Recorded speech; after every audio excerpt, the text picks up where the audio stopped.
She rented a millionaire boyfriend for $2 and found out he was the man she had rejected in the past.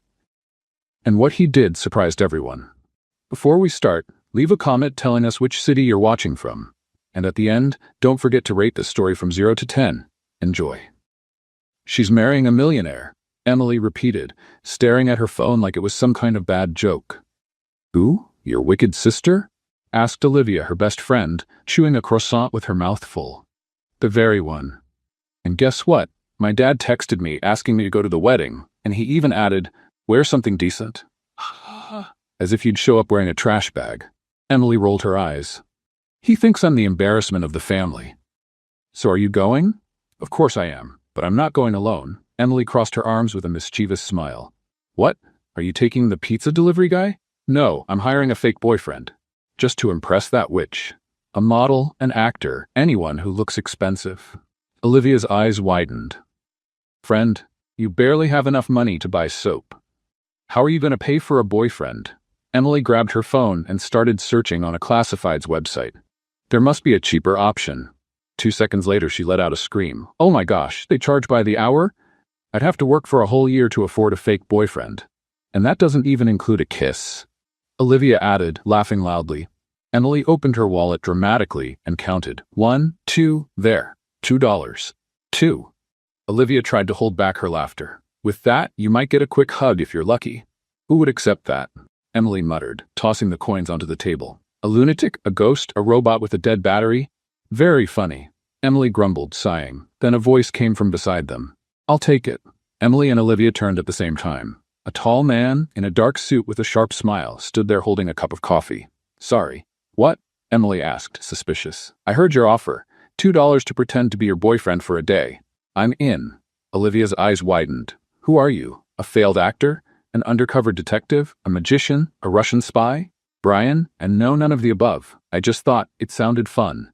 Emily studied him. Far too handsome to be offering his services for 2 coins. Perfect hair, eyes that could melt ice, pout, and a mysterious air like someone who'd lived through 3 soap operas. Are you kidding? No. If you want, I'll be your official boyfriend for the evening. I can even hold hands and smile like in those butter commercials. But I really only have $2. Brian shrugged and pushed the coins back to her with a smile. That covers the coffee. The rest, I'm doing for fun. Olivia whispered, Friend, this is starting to feel like the beginning of a movie. We just don't know if it's a romantic comedy or a thriller. Emily looked at Brian once more. There was something about him familiar, but she couldn't place it. Okay, Saturday. My sister's wedding. Rich, boring people. And you need to look expensive. I'm great at looking expensive, he said with a sly smile. Send me the address. I'll be there. And before she could say another word, he walked away as if it were the most natural thing in the world. Emily and Olivia stood frozen, staring after him. You just hired a boyfriend for $2, Olivia said, stunned. If he's not a thief, this is going to be a great story. Emily was still trying to process everything, but something about his face told her this wasn't a coincidence. And it wasn't. Brian knew her, and she had rejected him many years ago, but now she had just paid to go out with him. The wedding day arrived, and Emily spent the whole morning getting ready, with a dress borrowed from Olivia, shoes that pinched her feet, and makeup she redid 3 times until she felt presentable for high society, as she put it. When Brian arrived to pick her up, she almost choked. He was unrecognizable. A tailored suit that looked more expensive than 6 months of her rent, a watch that glimmered subtly on his wrist, and a fragrance that made any woman within 5 feet sigh without meaning to. Wow, was all Emily managed to say. Happy with your $2 investment? Brian smiled faintly, offering his arm. Where did you get that outfit? Did you rent it too? Let's just say I have my resources. Emily frowned. Something didn't add up, but there was no time to dig deeper. Her sister's wedding was already going to be a minefield. Questioning her fake boyfriend could wait. The wedding venue was enough to intimidate anyone. Huge gardens, decorations that cost more than a car, and guests who looked like they'd stepped straight out of a celebrity magazine. Relax, Brian whispered in her ear when he noticed her tension. You look beautiful. Thank you. And you look suspicious. Suspicious? No one looks that good for just $2. You must be up to something. Brian chuckled softly. Maybe I am. Emily didn't have time to process his answer because her sister Sarah appeared like a storm of white tulle and arrogance. Emily, what a surprise. Her tone was sweet but full of venom. And who's this? Brian, my boyfriend. Emily forced a smile. Brian offered his hand politely. Nice to meet you. Emily talks about you all the time. Oh, really? Sarah gave Emily a suspicious look. So what do you do, Brian? I work. Where do you work? In an office. Emily almost laughed at how vague that was. Sarah, clearly frustrated at not getting more details, gave a fake smile and walked away. In an office? That's the best you could come up with? Emily whispered. It worked, didn't it? During the ceremony, Emily noticed how much attention Brian was getting, not just from her, but from all the women there. He had a confident posture, the kind of presence that quietly said success. And when he smiled at her, it seemed too genuine to be fake. Have you done this before? She asked softly. Done what? Pretended to be someone's boyfriend. First time. What about you? Ever hired a fake boyfriend before? Also the first time. We're improvising together. Brian smiled. I like improvising. The most awkward moment came during the reception. Emily's father, always a charming man, decided to give a speech about family and tradition, looking directly at Emily like she was the official black sheep. And of course, we're happy that our Emily has also found someone special, he said, with the enthusiasm of someone announcing a disease. Everyone turned to look at them. Emily felt her face burning with embarrassment, but Brian stood up gracefully and raised his glass. Thank you, Mr. Thompson. Emily really is special. I'm lucky she gave me a chance. The entire room sighed together. Even Sarah looked a little impressed. Emily stared at Brian like he was from another planet. How did you know my dad's last name? You mentioned it. I didn't mention it. Brian winked. I have a good memory. During dinner, the questions kept coming. How did they meet? How long had they been together? Any plans for the future? Brian answered everything like he was used to being interrogated. So, where did you two meet? Asked a curious aunt. At a coffee shop, Brian replied. Emily was complaining about life, and I thought she was authentic. Emily nearly spit out her wine. Authentic? It's a compliment, he whispered. The big twist came during the couple's toast. Everyone was standing, glasses raised, when Brian leaned close to Emily's ear. You turned me down in high school, and now you paid to go out with me. Emily froze. Her glass almost slipped from her hand. What? West High School, 2018. You were with your popular friends by the lockers when I tried to ask you to the dance. Remember? Emily's face went pale. The memories hit her like a wave. A shy, skinny boy with giant glasses and braces. She had laughed at him in front of everyone. Brian. Walker? Miller now. I changed my last name when my parents got divorced. Oh my God. Emily started laughing nervously, catching the attention of people around them. You? You can't be him. The Brian from high school was a nerd, a mess, a loser. He smiled, amused. People change, Emily. But, she waved her hands around, struggling for words. You had glasses and braces and that ridiculous Batman backpack. Contacts, braces off, and better taste. It does wonders. Emily was having an existential crisis in the middle of her sister's wedding. She laughed, stopped, looked at him, then laughed again. You planned this? Planned it? You're the one who found me at a coffee shop yelling that you needed a fake boyfriend for $2. But you recognized me. Of course I did. You still laugh the same way when you're nervous. Emily covered her mouth, horrified. Am I laughing loud? Like a happy hyena? Stop. She hit his arm, laughing even harder. The rest of the night was a whirlwind of emotions. Emily kept staring at Brian, trying to see the awkward boy she once rejected, but all she saw was a confident, successful man with a quiet charm. Do you really work in an office? She asked as they danced. I do. But what's your role? Let's just say, I have a few responsibilities. You're being vague again. And you're being awfully curious for someone who paid me $2. Best $2 I ever spent, apparently. Brian laughed. You haven't seen anything yet. By the end of the evening, when he dropped her off at home, Emily was still trying to process everything. So, now that I know who you are, does that change anything? Does it for you? I'm not sure. You were different. Was it easier to reject me when I was just a nerd? Emily made a face. Are you going to hold that over me forever? Probably. Fair enough. I deserve it, Brian smiled. See you around. Wait, aren't you going to give me your number? You know where to find me. Same coffee shop, same time. And he left, while Emily stood there, confused, guilty, and oddly excited. The next morning, Olivia came running in with her phone in hand. "Emily, you need to see this." "What is it now?" "Your fake boyfriend." Olivia held up the phone, showing a huge headline: "Billionaire CEO Brian Miller spotted with mystery date at glamorous event." Emily nearly fainted. "Billionaire? And there's a picture. Look at you, like a princess."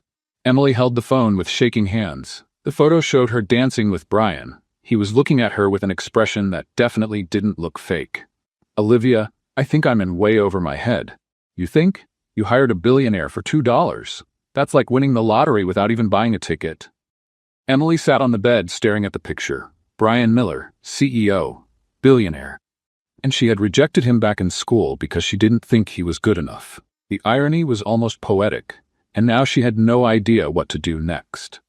Emily was still trying to come to terms with the fact she had unknowingly hired a billionaire for $2 when her phone rang. It was her boss from the restaurant. "Emily, I need to speak with you. Now." "Good morning to you too, Mr. Peterson. Get down here, immediately." 20 minutes later, Emily was standing in front of her boss, who was holding a printout of the news headline like it was evidence in a crime. "Can you explain this?" he asked, waving the paper dramatically. "It's a picture of me? A picture of you with a billionaire at some fancy event. This damages the image of our establishment." Emily blinked, confused. "How does that damage anything? That makes no sense. You're just using this as an excuse to fire me. Customers might think our employees are, I don't know, gold diggers." "Mr. Peterson, with all due respect, that's the most ridiculous thing I've ever heard. And I've heard you say ketchup counts as gourmet seasoning. Don't be insolent. You're fired." "Fired? For dating someone? For lying about your life? You said you were just a regular waitress." "Because I am a regular waitress." Emily threw her hands up. "That was a cosmic misunderstanding." "Cosmic misunderstanding?" Mr. Peterson frowned. "It's a long story. It involves $2 and a twist of fate." "You're delusional. You're fired. Gather your things." Emily left the restaurant carrying a box with her belongings, a stained apron, a backup pair of shoes, and a plant that had been dying for 3 months. "Perfect," she muttered. "Now I'm unemployed because of a fake boyfriend who turned out to be a real CEO. My life's officially a soap opera." Olivia came running. "I heard you got fired. That's outrageous. We're suing that restaurant." "With what money?" "Remember, I have exactly—" Emily checked her wallet. 50 cents and an expired pizza coupon. "There's an obvious solution." "What?" "Go talk to your billionaire." "He's not my billionaire. It was a one-night agreement."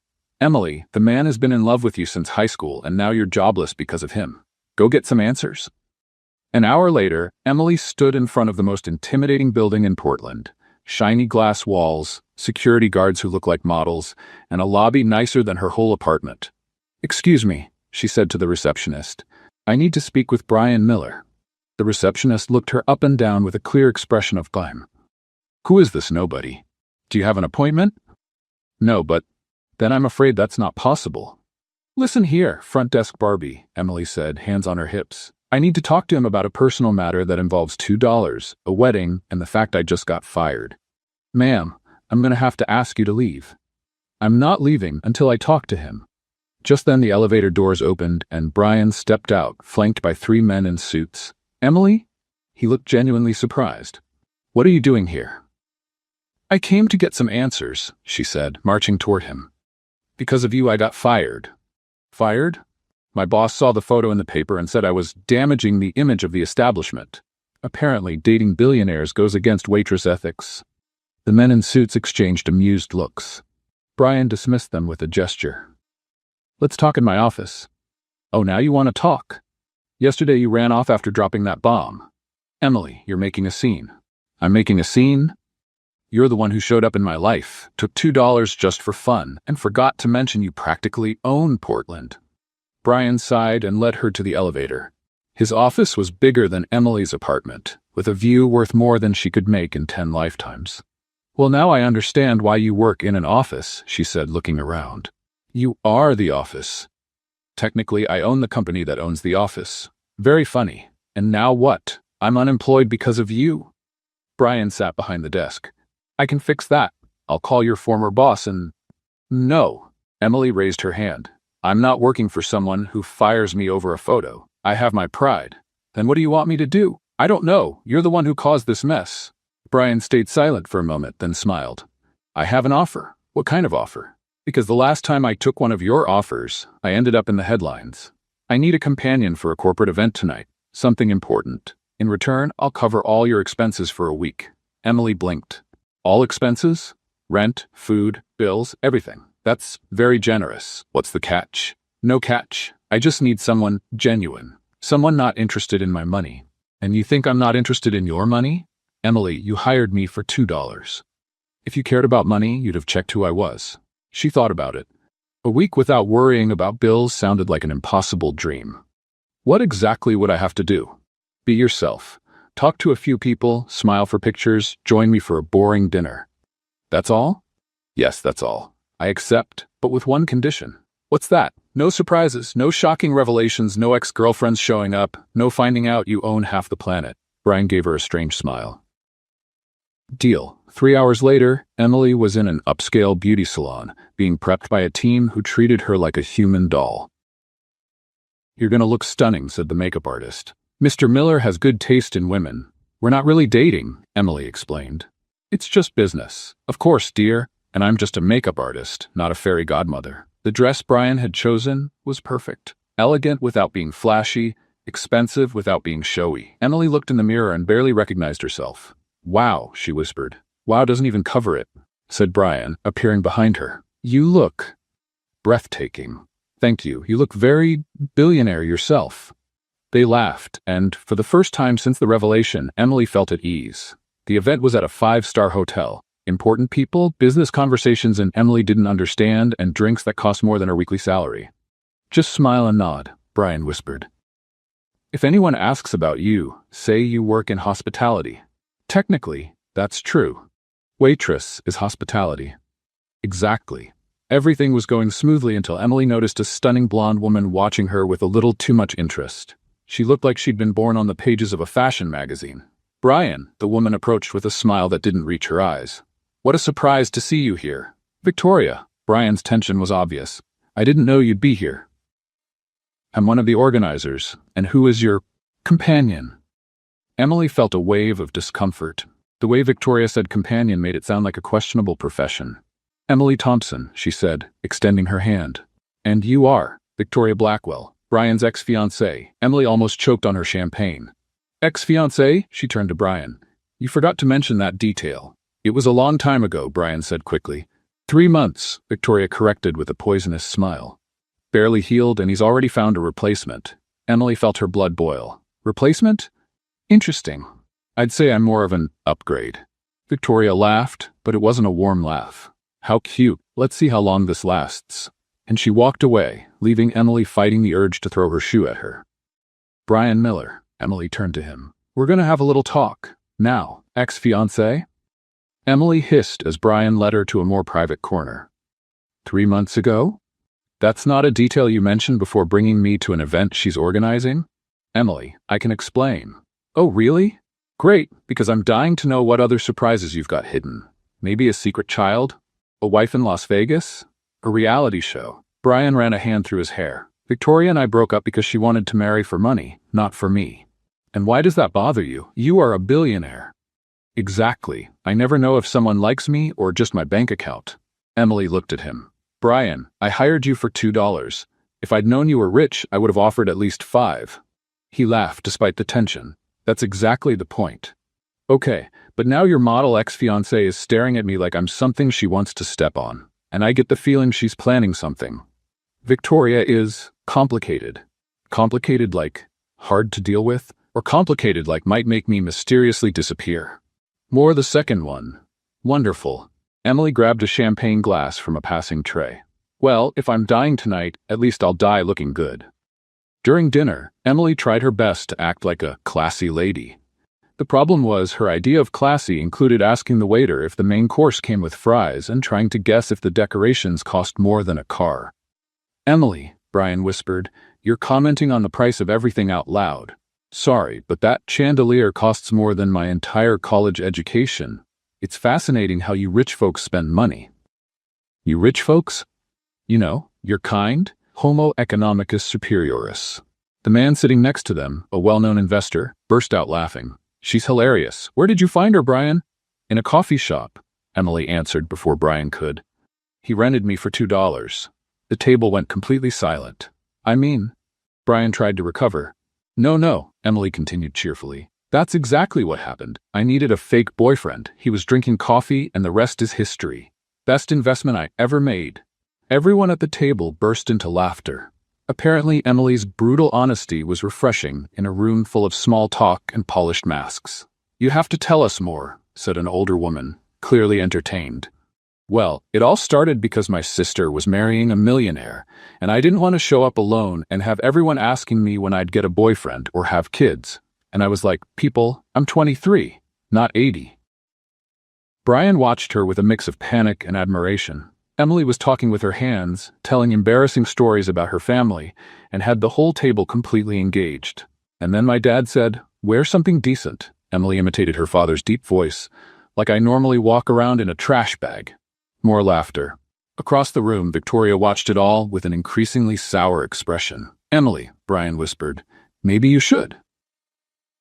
"What? Talk less? Be more mysterious?" She turned to him with a mischievous smile. "Brian, darling, you hired me to be authentic.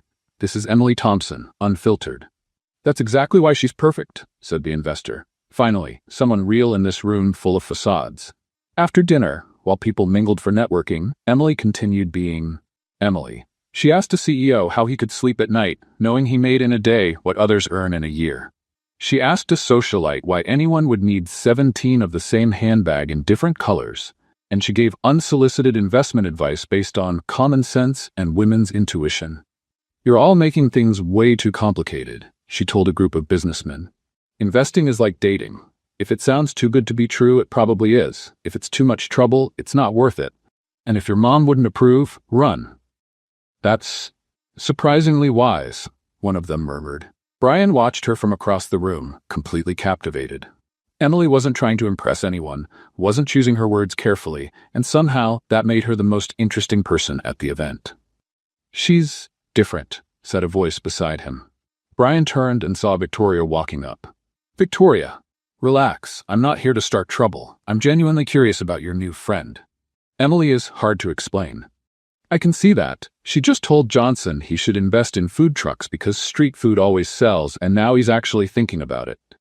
Brian looked over at Emily, who was enthusiastically explaining something about the food truck economy. "She has her own kind of logic." "And you're in love with her." Brian turned to Victoria. "What?" "Please, Brian, I've known you for 5 years. I've never seen you look at anyone the way you're looking at her." "It's complicated. The best stories always are." Victoria took a sip of champagne. "Can I make a suggestion?" "You're going to anyway. Bring her to brunch with me tomorrow." Brian looked at her like she'd suggested they go skydiving. "You want to have brunch with Emily? Just the two of you?" "I want to get to know her better. Woman to woman without you around." "Victoria, I know you. What's the plan?" "No plan, I promise." She gave him an innocent smile. "Just good old curiosity. No, Brian, if she's as special as she seems, she can handle me. And if she can't, well, better to find out now." Just then, Emily appeared beside them, her cheeks flushed with excitement. "Brian, you won't believe it. I just convinced 3 people to invest in solar energy by comparing the sun to a reliable boyfriend. It shows up every day and never lets you down." Victoria laughed genuinely for the first time that night. "Emily, may I invite you to something?" "Of course." "How about brunch tomorrow? Just the two of us. I know a lovely place." Emily looked at Brian, who seemed to be having a quiet panic attack. "Really? You want to have brunch with me?" "Absolutely. I love getting to know interesting people." "I'd love to." Emily smiled. "Sounds like fun, like a girl's day out." Brian knew he was in trouble. Emily had no idea what was going on, and Victoria was definitely up to something. "Emily," he tried to step in. "Maybe." "Oh no," Emily wagged her finger at him. "You're not ruining my first chance at having a rich friend. Just imagine the stories she must have." Victoria smiled sweetly. "Oh, darling, I have plenty of stories, especially about Brian." And at that moment, Brian knew the brunch would be an epic disaster. But Emily looked so happy that he couldn't bring himself to ruin it. "Great," he sighed. "A girl's brunch."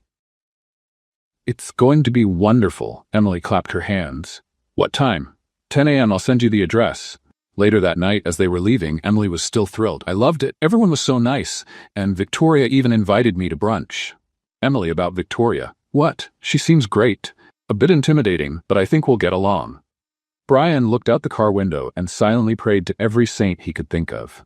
This was going to go very, very wrong.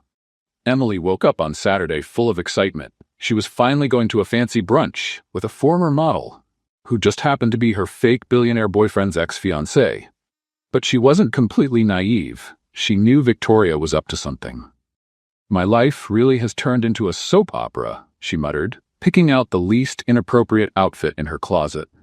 The restaurant Victoria had chosen was exactly the kind of place Emily would never go to on her own. Minimalist decor, dishes that cost more than her rent, and a crowd that looked like they walked straight out of a high-society gossip magazine. Victoria was already there, surrounded by 3 women who looked like her clones, blonde, rail-thin, and with smiles that didn't reach their eyes.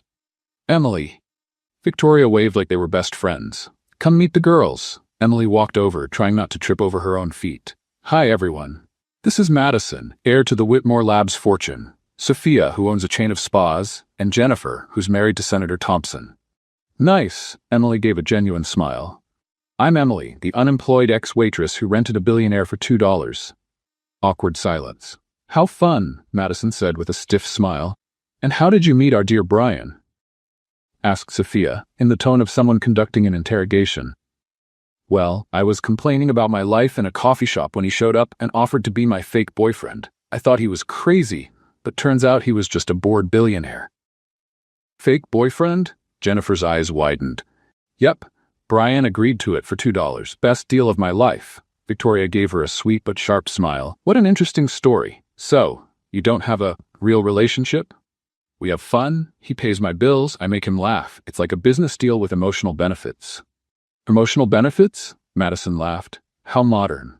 And you don't feel, I don't know, awkward? Asked Sophia. Being supported by him? Emily thoughtfully chewed a piece of croissant.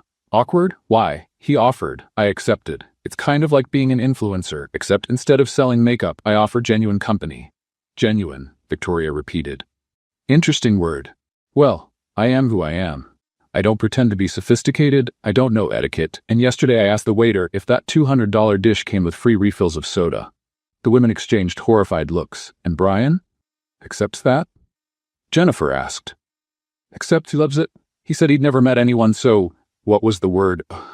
Oh yes, refreshing. Refreshing, Victoria repeated with a tone that could freeze the room. Yes, like cold water on a hot day, or ice cream when you have PMS. Or finding forgotten money in your jeans pocket. Madison nearly choked. Did you just compare your relationship with Brian to finding money in your pocket? Hey, it's a great feeling. You all are too serious. Relax. Victoria decided to go on the offensive. Emily, dear, don't you think you're a bit out of your element? Brian is used to a certain level. Level of what? Sophistication. Elegance. Women who know how to behave in society. Emily laughed out loud. Oh, I see. You're worried I'm not fancy enough. Well, Sophia hesitated. Ladies, relax. I know I'm not on your level. You're like convertible Mercedes. I'm more like a second-hand bicycle. But you know the difference? What? They asked in unison. The bicycle is more fun, more eco-friendly, and when it breaks, you can fix it quickly. The Mercedes costs a fortune just to look at. Victoria was visibly annoyed. Emily, I don't think you understand the pressure Brian is under. He needs someone who can accompany him to important events, someone who knows how to talk to influential people. Like I did yesterday, when I convinced 3 CEOs to invest in solar energy using dating analogies. That was luck. That was authenticity. You're also worried about saying the right thing, that you forget to say something interesting. Jennifer leaned forward. And you think this authenticity will last? Brian has dated some of the most elegant women in the country, and he broke up with all of them, Emily pointed out. Including our dear Victoria here. Maybe the problem isn't a lack of elegance but too much pretense. The bomb had been dropped. Victoria flushed red. Excuse me? Look, Victoria, you're beautiful, rich, sophisticated. But let's be honest, if you were really that perfect, you'd still be engaged to Brian, wouldn't you? We broke up over irreconcilable differences. Like him finding out you were more interested in his credit card than in him? Dead silence. Emily? Victoria said through clenched teeth. I don't think you have any idea who you're talking to. Oh, I do. I'm talking to my fake boyfriend's ex-fiancé, who organized this brunch to try to intimidate me, who brought her friends as an audience, and who's finding out that intimidating a former waitress is harder than she thought. Emily stood up calmly. Ladies, it's been a pleasure. Victoria, thanks for the brunch. And just so you know, Brian told me why you two broke up. It wasn't irreconcilable differences. It was because he found out you were selling his company's inside information to competitors. Victoria turned completely pale. He told you that? He did. And you know what else he said? That you two were never really close. That you never even saw him without his shirt because you always insisted on making love in the dark. That's, Victoria stammered. A lie? Well, if it's a lie, then you knew each other better than he said. And if it's not a lie, well, that explains a lot about your relationship. Emily picked up her bag gracefully. Goodbye, ladies. And Victoria? Next time you plan an ambush, pick an easier target. And she left the restaurant with her head held high, leaving 4 women in total shock. 10 minutes later, Brian came running up. Emily was sitting on the curb, eating a hot dog she'd bought from a street vendor. Emily, how did it go? Are you okay? Great. She smiled brightly. I think I made some new friends. Really, I crushed them. It was epic. In the car, Brian couldn't stop smiling. Tell me everything, word for word. Emily recounted the entire story, complete with impressions of the women's faces. Brian laughed so hard he had to pull the car over. You're amazing, he said, looking into her eyes. I'm a survivor. No, you're so much more than that. There was something different in the way he looked at her. More intense. More real. Emily felt her heart race. The tension in the car was palpable. Brian, she slowly leaned toward him. Brian didn't move. Their lips were almost touching when Brian pulled away abruptly. I'm sorry? I can't. Emily was confused and hurt. Why not? It's complicated. Everything with you is complicated. Brian sighed. Emily, you don't understand. Whatever this is between us, it can't happen. Why not? Because you deserve someone better. And before she could say anything, he started the car and drove her home in silence. Emily stood on the sidewalk, watching him drive away, completely confused. What on earth had just happened? She woke up Monday morning with a clear thought pounding in her head. Enough. Enough of being treated like entertainment, enough of strange arrangements, and most of all, enough of Brian Miller and his emotional complications. The rejection in the car still stung like a slap in the face. Why had she fooled herself into thinking something real could grow between them? She grabbed her phone and typed a direct message. Brian, our arrangement is over. Thank you for the experience, but I'd rather go back to my simple life. I don't need your financial help anymore. We'll go our separate ways. Emily? She hit send before she could change her mind. 10 minutes later, the phone rang. Brian? Emily declined the call. It rang again. She declined it again. On the 3rd try, she turned the phone off completely. There, she said to herself. Problem solved. The next few days were a roller coaster of plain, raw reality. Emily went back to her usual routine, waking up early, job hunting, eating instant noodles, counting coins for the bus fare. This was her real life. No luxury, no perks, no expensive dresses. And that was okay. At least that's what she kept telling herself. Meanwhile, Brian was finding out that his luxury-filled life had lost all meaning. The office felt dull, meetings were torture, and even the expensive coffee tasted like cardboard. Mr. Miller, said Margaret, his secretary, on Wednesday, you've canceled 8 meetings this week. I'm not in the mood for meetings.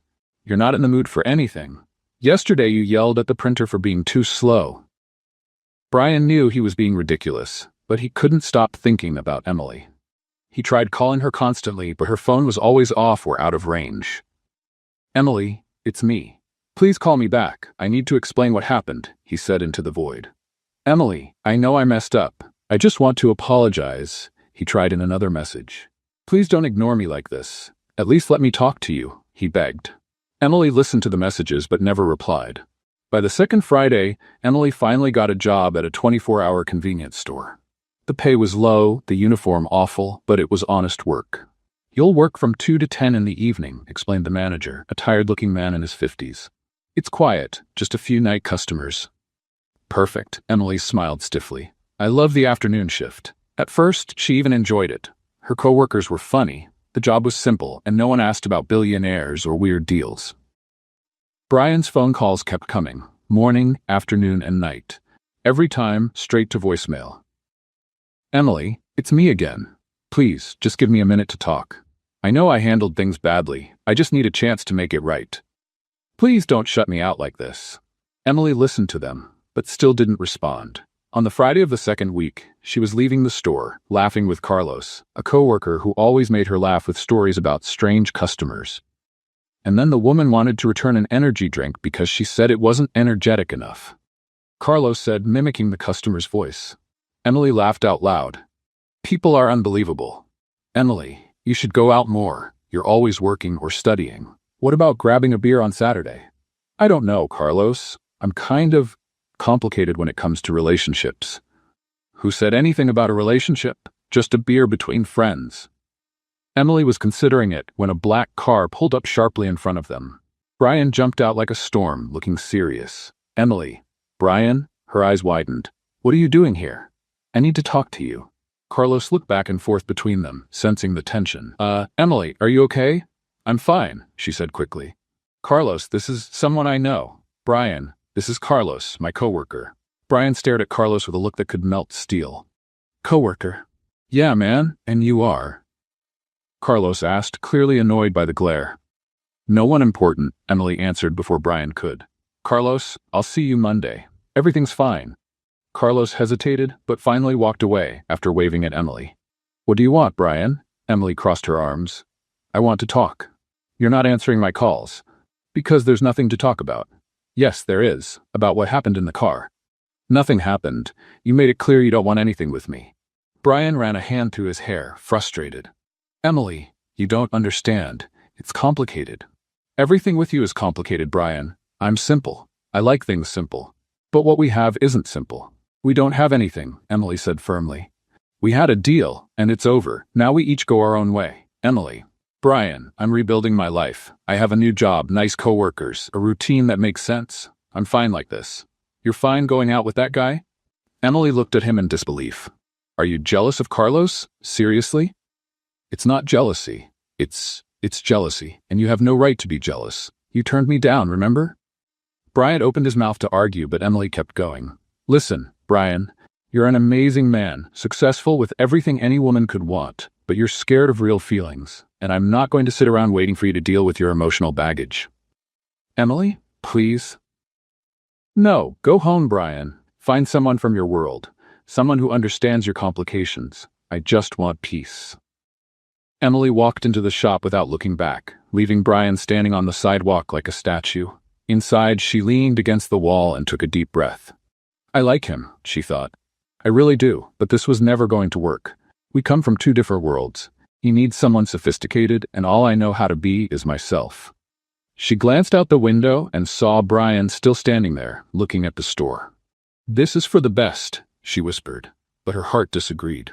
Emily came home after seeing Brian feeling completely drained. She collapsed on the couch and stared at the ceiling, trying to process everything that had just happened. Olivia, she yelled. I need emergency therapy. Olivia came out of the kitchen with a bowl of popcorn. From that tone, I'm guessing this has to do with a certain complicated billionaire. He showed up at my job, out of nowhere, like a stalker in a suit. Tell me everything. Don't skip any juicy details. Emily recapped the whole meeting, including Brian's obvious jealousy of Carlos and their tense conversation in front of the store. Let me get this straight, Olivia said, chewing thoughtfully. The richest man in Portland showed up at your work because he was jealous of a guy who sells energy drinks? Basically, yes. And you told him to leave because he's too complicated. Olivia, the man can't even kiss me without having an existential crisis. Girl. Olivia sat down facing her. Can I say something? Go ahead. You're being dumb. Thanks for the support. No, really, Emily, the man is clearly in love with you. Has been since high school. He's just scared. Scared of what? Of you finding out he's human. Think about it. He's spent his whole life being judged for his money. Then you come along, treat him like a regular guy, and now he doesn't know how to deal with it. Emily frowned. Olivia, are you defending him? I'm defending love. Olivia threw her hands up dramatically. Emily, when was the last time you truly liked someone? Well, exactly, never. And now someone shows up who makes you laugh, treats you well, protects you, and you're going to walk away because he's a little neurotic. A little neurotic? Olivia, he's got more locks than a bank vault. So what? Everybody has issues. You do too. Remember when you didn't leave the house for 3 months because that jerk ex said you were too intense? Emily made a face. That was different. No, it wasn't. You were afraid to be yourself. Now Brian is afraid to be himself. You two are perfect for each other. Olivia, Emily, you could be the person who helps him feel normal, and he could be the person who makes you feel special. It's like mutual therapy, but with kissing. Emily laughed despite herself. Mutual therapy with kissing? Exactly. Look, you can sit here complaining that he's complicated, or you can go find him and see if it's worth untangling. What if it doesn't work? What if it does? Emily, you were the happiest I've ever seen you for weeks. Since he left, you've been miserable. I'm not miserable. Girl, you had ice cream for breakfast today. Ice cream for breakfast. Emily sighed. Maybe you're right. Of course I am. Now go find your neurotic billionaire and fix this. But what if he doesn't want to talk to me? Emily, the man showed up at your job like a jealous lunatic. He wants to talk. All right, Emily stood up, determined. I'm going to find him. That's what I like to hear. Go warrior. The next morning, Emily called Brian's office. Miller Corporation, good morning. Hi. I need to speak with Brian Miller. Mr. Miller isn't available at the moment. May I take a message? When will he be back? I'm sorry, I can't give out that information. Emily tried 5 more times that week. Always the same answer. Brian wasn't available. This is strange, she told Olivia. Where could a billionaire be that no one knows when he's coming back? Maybe he traveled. Or maybe he's avoiding me on purpose. Emily decided to investigate on her own. She went to the Miller Corporation building and tried a different approach. Hi, she said to the receptionist. I'm Emily Thompson. I came to return something to Mr. Miller. What's your name again? Emily Thompson. He'll know who I am. The receptionist made a few calls. Mr. Miller is out of town. Can I take a message? Out of town since when? I can't give out that information. Emily walked out frustrated. Brian had literally disappeared. That night at work, she told Carlos everything. Girl, you should hire a private detective, he joked. Very funny. Or, Carlos paused, thinking. My sister works at the front desk of a private hospital. She always knows the gossip about the upper class. Hospital? Yeah, she said she saw the name Miller on the visitors list this week. Someone in his family is admitted. Emily's heart skipped a beat. Which hospital? Portland General. VIP wing. Carlos, you're a genius. The next day, Emily went to the hospital. She didn't have a plan, but she needed to find out what was happening. I'm here to visit Mrs. Miller, she told the receptionist. Full name? Emily panicked. She didn't know Brian's mother's name. Brian Miller's mother? The receptionist gave her a suspicious look. Are you family? I'm his daughter-in-law. Emily lied shamelessly. Room 4 and 12. But she's asleep. Only family members are allowed in. Emily went up to room 4 and 12 and peered through the small window in the door. A middle-aged woman lay in bed, connected to several machines, and next to her, in an uncomfortable chair, Brian was asleep. He looked exhausted, unshaven, wrinkled clothes, deep dark circles under his eyes. He didn't look anything like the confident CEO she knew. Emily knocked softly and walked in. Brian woke up with a start. Emily, what are you doing here? I came to find you. No one knew where you were. How did you find me? Amateur investigative journalism. She glanced at the woman in the bed. How is she?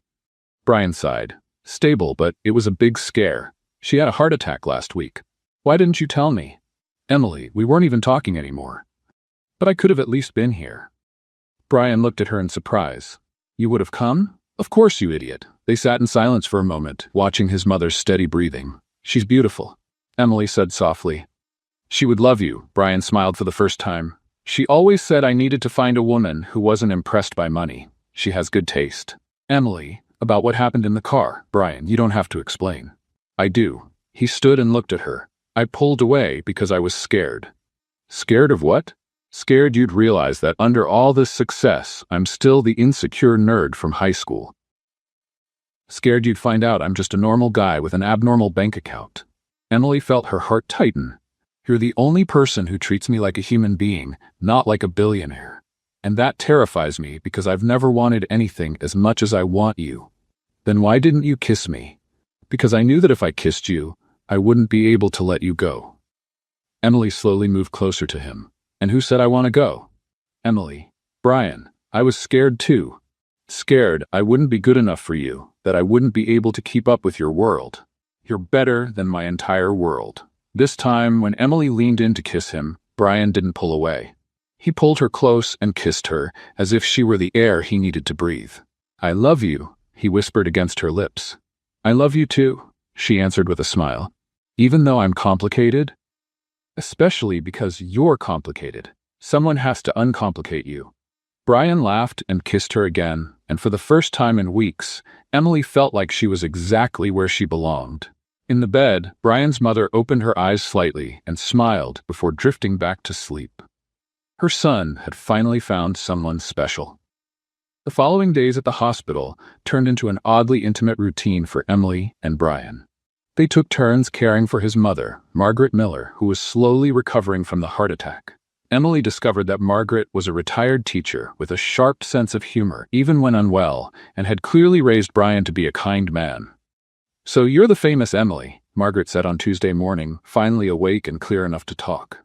Brian doesn't stop talking about you. Emily glanced at Brian, who blushed. Oh, really?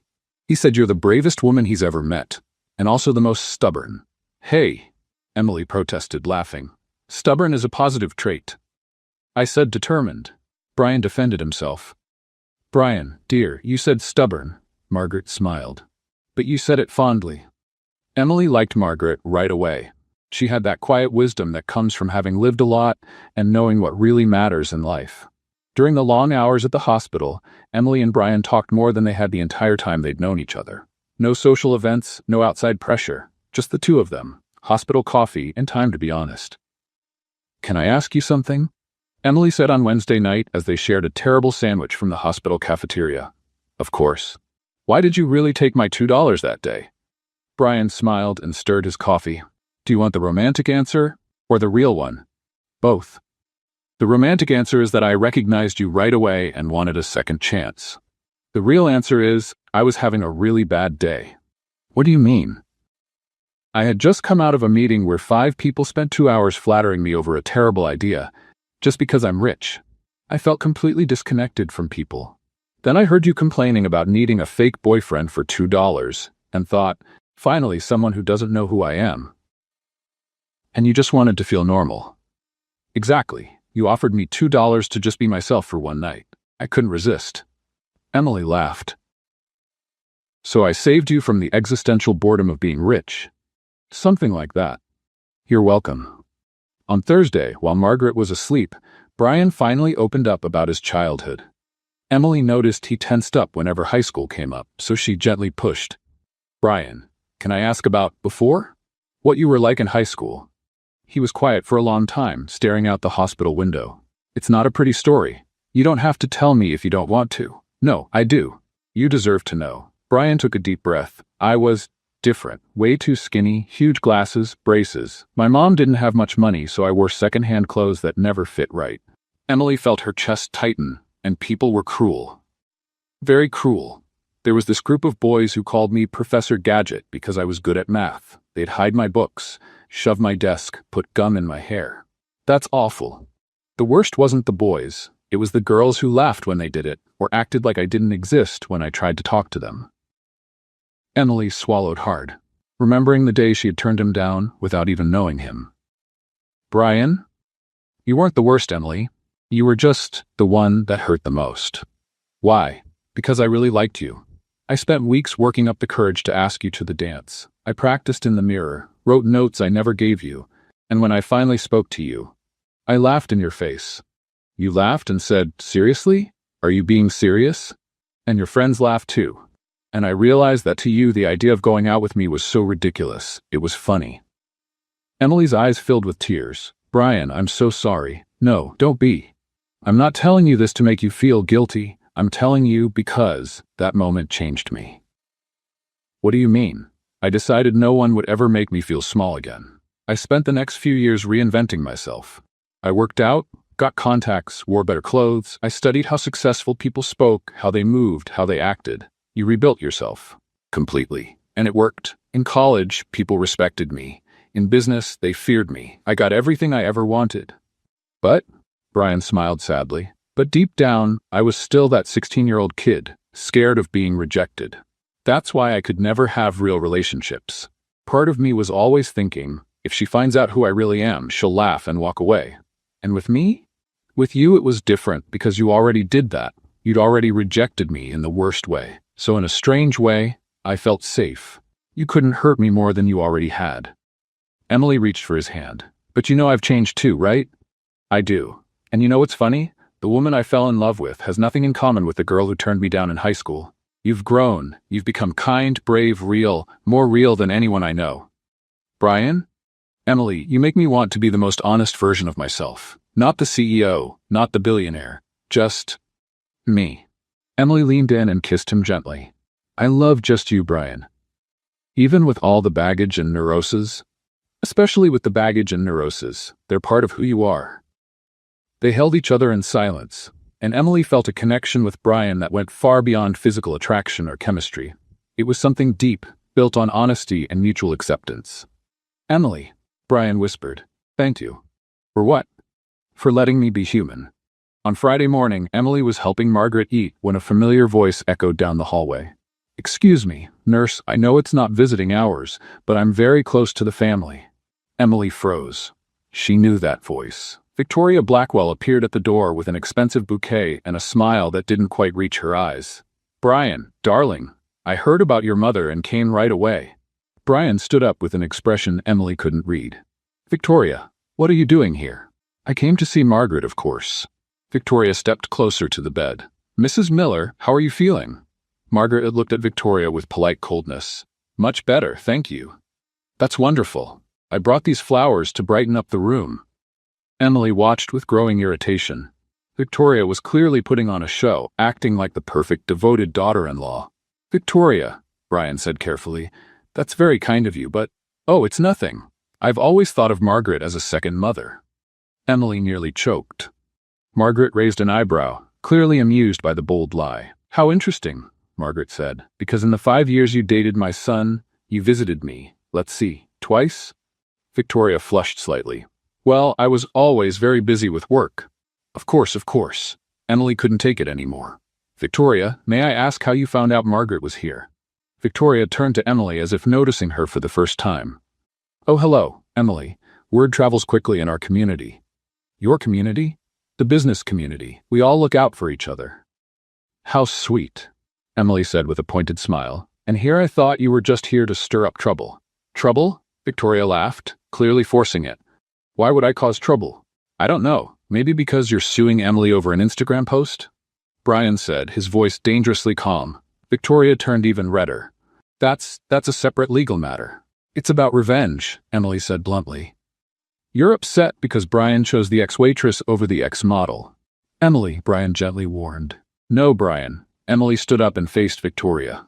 Let's be honest here. Victoria, you broke up with Brian because you wanted an ATM for a husband, not a partner. And now you can't stand that you lost. I haven't lost anything, Victoria said coldly. Brian will get tired of you. He always does. Victoria, Margaret said firmly from the bed, I think you should leave. Mrs. Miller, now.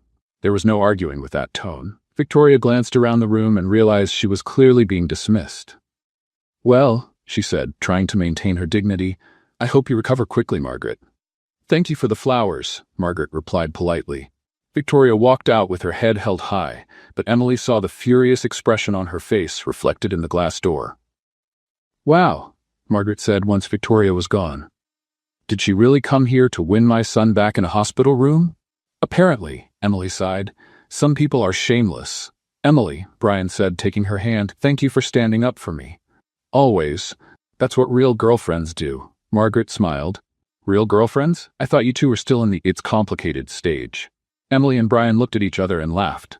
I think it's official now, Brian said. Finally, Margaret said with a dramatic sigh. Now I can recover in peace, knowing my son won't die alone, surrounded by gold diggers. Mom. What? It's true.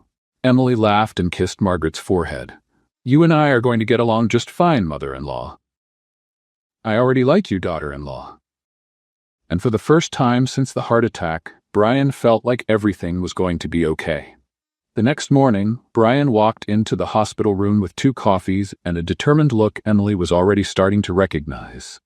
It was the same look he had before closing major business deals. "Good morning, beautiful ladies," he said, handing Emily a coffee and kissing his mother's forehead. "Good morning, dear," Margaret replied. "You look like you have something on your mind." "Always sharp," Brian smiled. "Emily, I need to talk to you about something." Emily took a sip of the coffee and made a face. "If this is about moving into a mansion, the answer is no.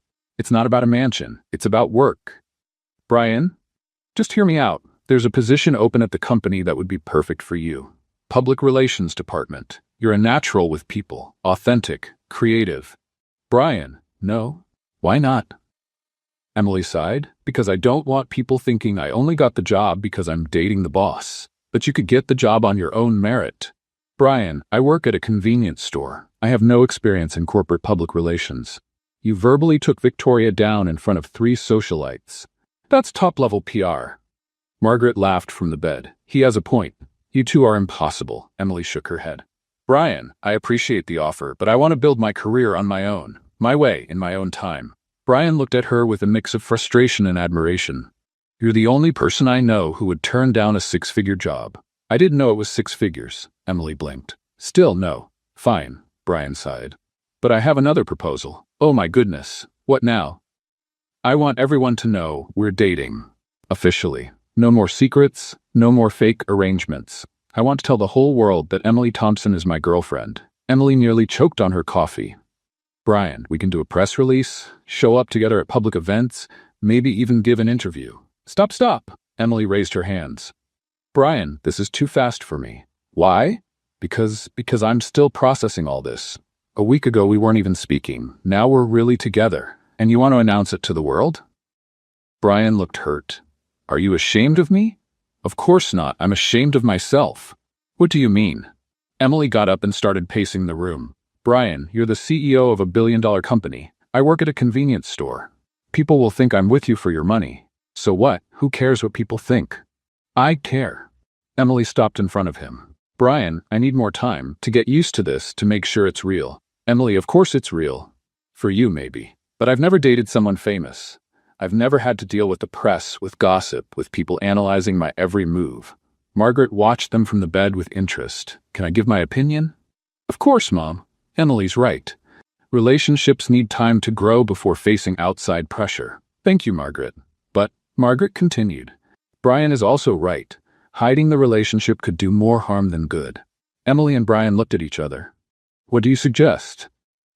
Brian asked. "Keep it private for now," Margaret said, "but set a timeline, a month, maybe 2, enough time for Emily to feel secure." "1 month," Emily said quickly. "Give me a month to get used to the idea." Brian took her hands. 1 month. "But after that, I want to shout to the whole world that you're mine. Deal." 3 days later, Margaret was discharged from the hospital. Brian insisted on hiring a private nurse, but Margaret firmly refused. "I'm not an invalid, Brian. I just had a little heart issue." "Little issue? Mom, you almost nothing. I'm fine. And both of you need to stop treating me like porcelain." That evening, Brian arranged a romantic dinner to celebrate his mother's recovery and to finally have a night just for the 2 of them. He chose a small, quiet restaurant far from the places where he was usually recognized.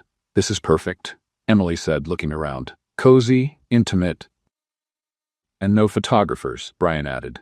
"Exactly." They ordered wine, talked about everything and nothing, and for the first time in weeks, Emily allowed herself to completely relax. "Brian," she said over dessert, "can I tell you something?" "Of course." "I'm scared." "Of what?"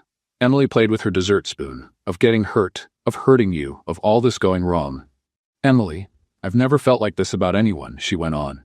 "It's scary. Every time you smile at me, my heart does something strange. Every time you touch me, I forget how to breathe. And it terrifies me because if it falls apart, it'll hurt more than anything I've ever felt." Brian took her hand across the table. "Emily, I'm scared too." "Really?" "Terrified. You're the first person I truly love. Not the idea of you, not what you represent, but you. And if I mess it up, you won't mess it up." "How do you know?" "Because you're a good man, Brian Miller. And good men don't ruin good things." They were leaning in to kiss when a familiar voice cut in. "How sweet." Emily and Brian quickly pulled apart. Victoria was standing by the table with a sly smile. "Victoria," Brian said through clenched teeth. "What do you want?" "Relax, Brian. I just came to say hello to the happy couple. How did you find us? Emily asked. Portland isn't that big, darling. Emily stood slowly. Victoria, are you following us? Following us? Victoria laughed. That's just paranoia. I have dinner here every week. That's not true, Emily said calmly. This place doesn't even have a Michelin star, and you wouldn't eat here unless it were the last restaurant on earth. Victoria turned slightly red. How dare you? How I dare? Emily gave her a sweet smile. Victoria, honey, you really need a new hobby. Following people isn't a good one. I'm not following anyone. No? Then how would you explain showing up at the hospital yesterday and now here at this restaurant? A cosmic coincidence? Brian watched Emily with a mix of amusement and admiration. Emily, Victoria said, her voice low and tense, you have no idea who you're dealing with. Sure I do. I'm dealing with a 32-year-old woman who still hasn't gotten over her ex. Honestly, it's kind of sad. Sad? Victoria, have you ever tried therapy? Because being obsessed with an ex isn't healthy. There are professionals who can help with that. Victoria was furious. You're just a gold digger, nothing more. And you're just a bitter ex-fiancé, Emily replied evenly. But at least I'm a happy gold digger. You're just an unhappy ex. How dare you? Victoria, Brian stood up. You need to leave. Now, Brian, you can't talk to me like that. I can, and I just did.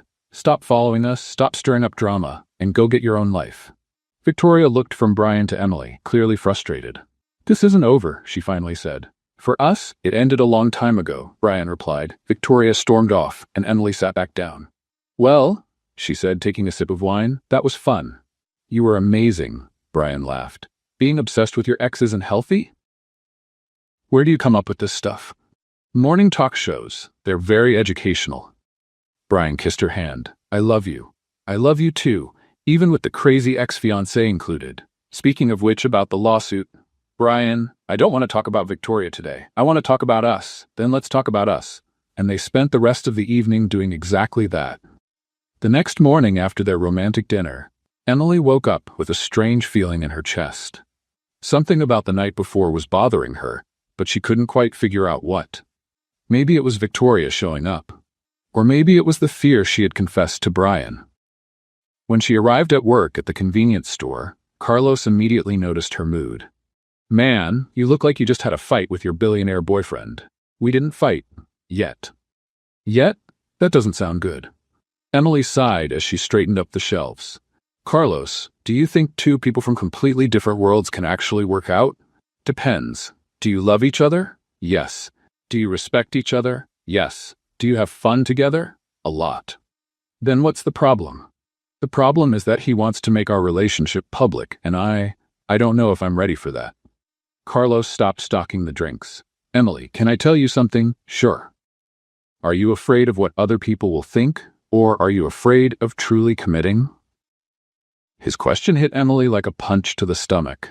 I don't know. Because, look, running from a relationship because you're scared of being judged is one thing. Running because you're scared of opening your heart? That's something else entirely. Emily stayed quiet, letting her friend's words sink in. That night, Brian showed up at the store during her shift with a determined look on his face. We need to talk, he said without any small talk. Brian, I'm working. Emily, we can't keep doing this. Doing what? You pulling away every time things get serious between us. Emily felt a wave of irritation rise. I'm not pulling away.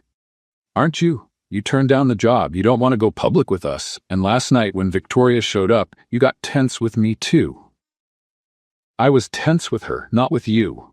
Emily, you're looking for excuses to keep your distance. That's not true. Then explain to me why every time I bring up the future, you change the subject. Emily stopped organizing the shelves and looked straight at him. Because the future scares me, Brian, okay? I'm terrified. Why? Because you're rich, successful, powerful, and I'm just a regular girl working in a convenience store. Emily, not this again. It's not just about the money, she burst out. It's about expectations. Your life is photographed, analyzed, talked about. Every outfit I wear, every word I say, every move I make, it's all going to be judged. So what? So what? I don't know if I can handle that pressure. What if I'm not good enough? What if I embarrass you? What if... Stop. What if you realize you could be with someone better? Emily, stop. Brian's voice echoed through the empty store. Emily froze, eyes filled with tears. Emily, Brian said more calmly. You're sabotaging our relationship because you're afraid of things that might never even happen. But they might happen, or they might not. Emily, you're asking for a guarantee I can't give you. No relationship comes with guarantees. Brian, no, listen. I love you. I love your loud laugh. I love how you treat everyone the same. I love how you make me feel like a regular guy. But I can't keep proving that to you over and over.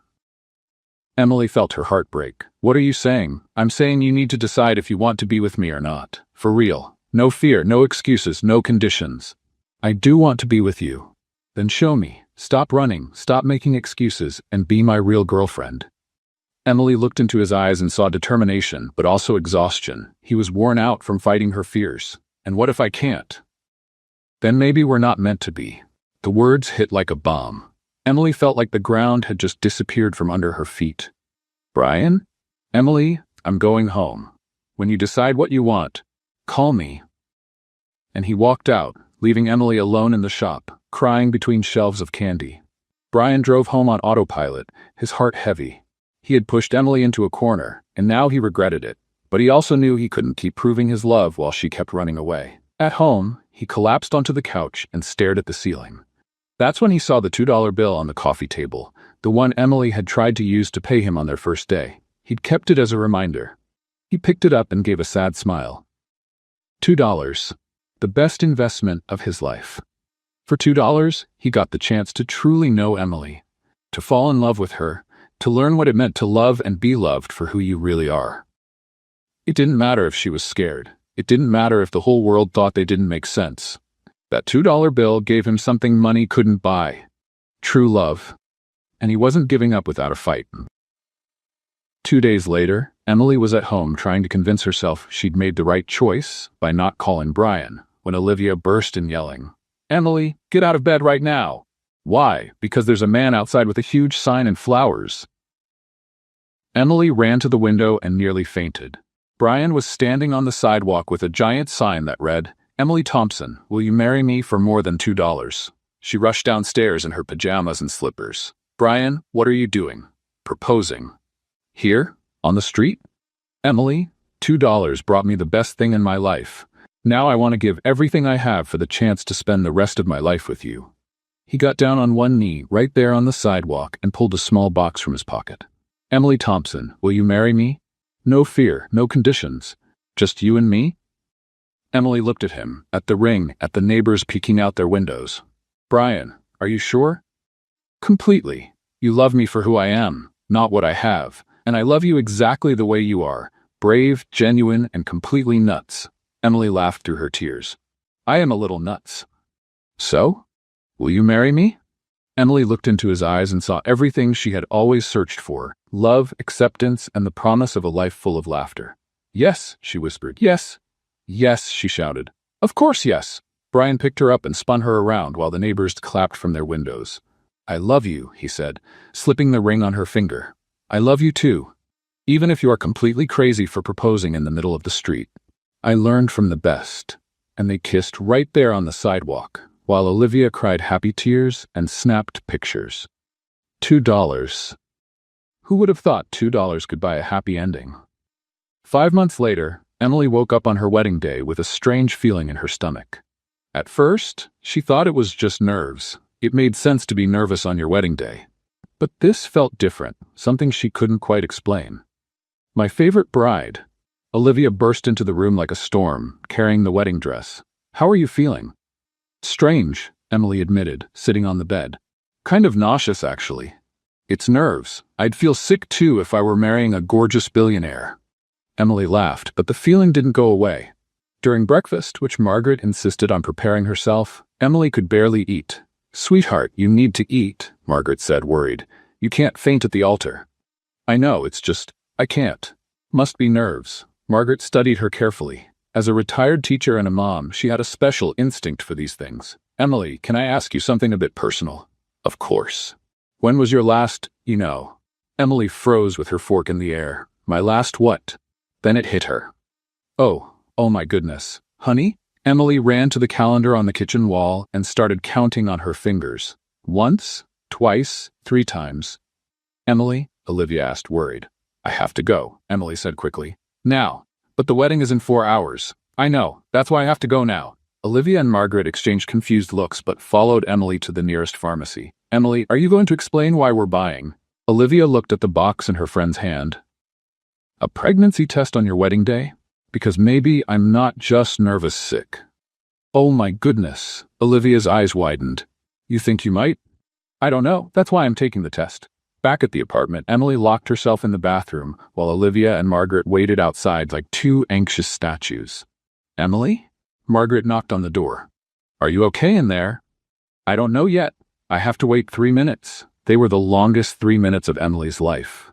She stared at the test, then at the mirror, then back at the test. 2 lines, 2 bright pink lines. Oh my goodness, she whispered. Oh my goodness, oh my goodness, oh my goodness. Emily. Olivia knocked harder. What happened?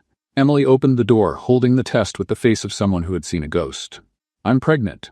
Margaret and Olivia were silent for exactly 5 seconds before exploding into screams of joy. I'm going to be maid of honor. Olivia jumped up. I'm going to be a grandma, Margaret cried. I'm going to be a mom. Emily panicked. On my wedding day. How do I tell Brian? At the altar? Before the altar? After the honeymoon? Breathe, honey. Margaret held her hands. One thing at a time. First, let's get you ready for the wedding. Then you decide when to tell him. 4 hours later, Emily was at the altar of the small church they had chosen, radiant in her simple yet elegant gown, holding her bouquet with slightly trembling hands. Brian looked stunning in his tuxedo, his smile lighting up the whole place. You look beautiful, he whispered as she reached the altar. Brian, I need to tell you something, she whispered back. Now? Now. The minister started the ceremony, but Emily barely heard a word. How do you tell the man you're pregnant in the middle of your wedding ceremony? If anyone knows of any reason why these two should not be joined, said the minister. Emily seized the dramatic pause. Brian, she whispered urgently. I'm pregnant.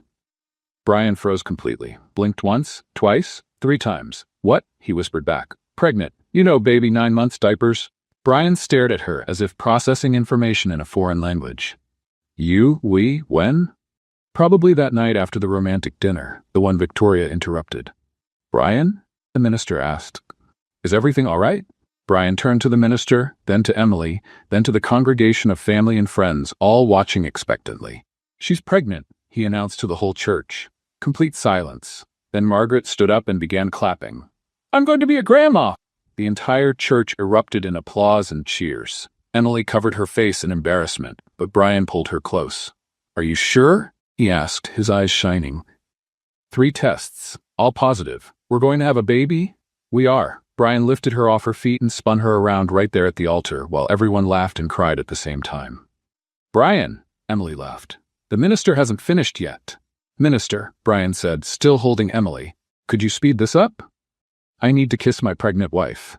The rest of the ceremony passed in a joyful blur of tears, laughter, and declarations of love. When the minister finally said, you may kiss the bride, Brian kissed Emily as if it were the first and last kiss of his life. I love you, Mrs. Miller, he whispered. I love you too, Mr. Miller. And so does our baby. 3 weeks later, Emily was exploring the new house they had moved into after the honeymoon when she found a framed piece on the wall of Brian's office.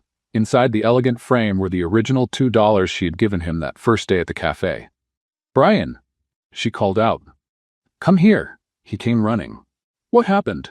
Is the baby okay? The baby's fine, but this, she pointed to the frame. You framed the $2? Brian smiled that smile that always made her melt. Of course. It was the best investment of my life. $2? Emily, that day you didn't rent me. You set me free. What do you mean? You set me free from the idea that my only worth was my money. You set me free from my fears, from my insecurities. You set me free to just be myself. Emily felt her eyes fill with tears, which was happening a lot lately. Thanks, hormones. Brian Miller, you are the most romantic man in the world. And you are the most amazing woman in the world. Even when you tell me I'm going to be a dad, at the altar. Hey, you said it was the best surprise of your life. It really was. He pulled her close and placed his hand on her still small belly. You two are the best things that have ever happened to me. 2? You and our daughter. How do you know it's a girl? Father's intuition. Emily laughed and kissed him, thinking about how life can take the most unexpected turns. Who would have guessed that $2 at a coffee shop would lead to this? A happy marriage, a baby on the way, and the love of her life. You know what's funny? She said, resting her forehead on his. What? People always say love doesn't come with a price, but ours did. $2. Best deal ever.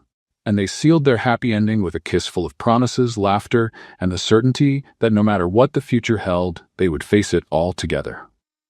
What did you think of Emily and Brian's story?